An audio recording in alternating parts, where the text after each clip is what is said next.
Shalom, shalom, shalom, shalom, haleluya, puji Tuhan. Selamat pagi dan selamat hari Minggu, serta selamat tahun baru Imlek bagi jemaat Tuhan yang Chinese.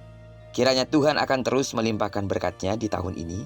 Dan seperti harapan kita bersama, tahun ini menjadi tahun penuh kemenangan dan tahun keberuntungan. Amin. Tuhan baik dan teramat baik. Dan sekali lagi dalam kebaikan-Nya telah membangunkan kita di minggu ini, di minggu keempat di bulan ini, tepatnya minggu 22 Januari tahun 2023. Kita pasti akan diberkati hari ini karena kita akan beribadah kepada Tuhan yang hidup, Tuhan yang kita kenal dan kita sembah di dalam nama Yesus secara khusus dalam momen Imlek pada hari ini. Mari kita bergegas dengan penuh semangat untuk memuliakan dan memuji nama Tuhan. Amin. Kita harapkan sama-sama Tuhan akan melakukan sesuatu dalam ibadah kita hari ini. Baik bagi saudara yang harus beribadah secara online, terlebih bagi saudara yang beribadah secara onsite. Mari kita menerima berkat anugerah Tuhan dari pujian penyembahan, terlebih saat Tuhan akan berbicara kepada kita melalui firman-Nya. Harapkanlah sesuatu yang besar yang Allah akan kerjakan di tengah-tengah kita. Amin. Baiklah, sebelum kita lebih jauh mempersiapkan diri dalam beribadah hari ini, mari kita sama-sama mendengarkan terlebih dahulu firman Tuhan yang akan melandasi iman kita untuk melangkah ke rumah Tuhan dan melakukan semua kegiatan hari ini dari pembacaan 28 hari bersama Matius. Dan hari ini kita telah berada di hari yang ke-17, maka kita akan membaca pasal 17 ayat pertama sampai dengan ayat yang ke-27. Judul renungan kita di pagi hari ini, jangan menjadi batu sandungan. Sebagai pengantar renungan ini saya akan coba bacakan untuk kita ayatnya yang ke-27.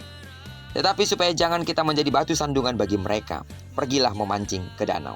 Dan ikan pertama yang kau pancing, tangkaplah dan bukalah mulutnya. Maka engkau akan menemukan mata uang 4 dirham di dalamnya. Ambillah itu dan bayarkanlah kepada mereka, bagiku dan bagimu juga.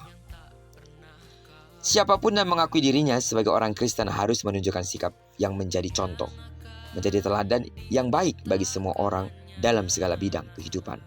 Saudara setuju? Amin.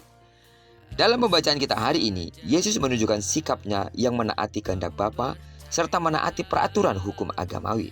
Para murid sangat sedih ketika Yesus memberitahukan untuk kedua kalinya akan penderitaan, kematian, dan juga kebangkitannya kelak.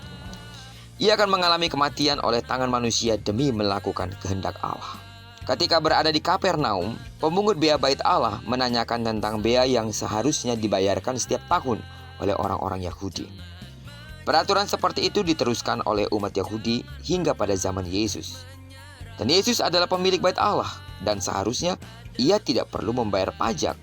Namun supaya tidak menjadi batu sandungan, maka Yesus pun harus membayar pajak itu dengan cara yang ajaib seperti yang kita sudah baca hari ini.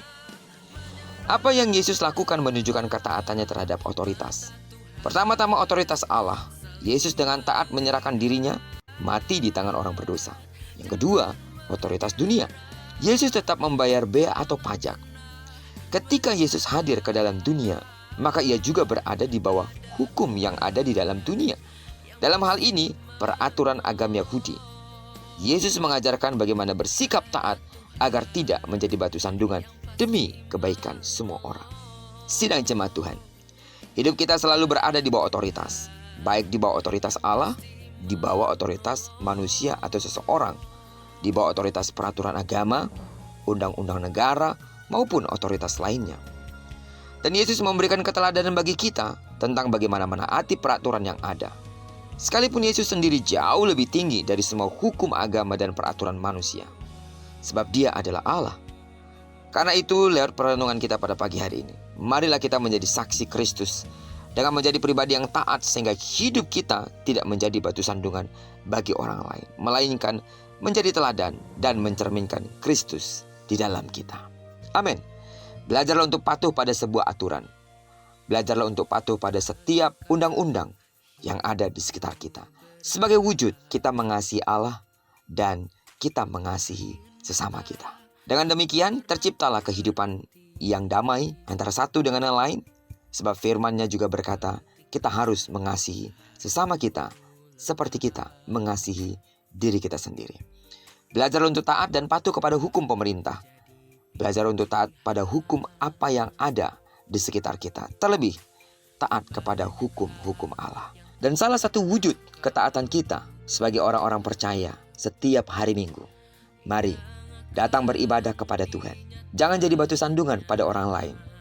Orang lain akan berkata, dia orang Kristen bukan ya? Sebab hari Minggu dia tidak pernah beribadah. Karena itu sidang jemaat Tuhan, mari mulai taat, mulai belajar berdoa kepada Tuhan, supaya kiranya kita bisa berjumpa di dalam rumah ibadah dalam keadaan sehat karena pertolongan Tuhan. Amin.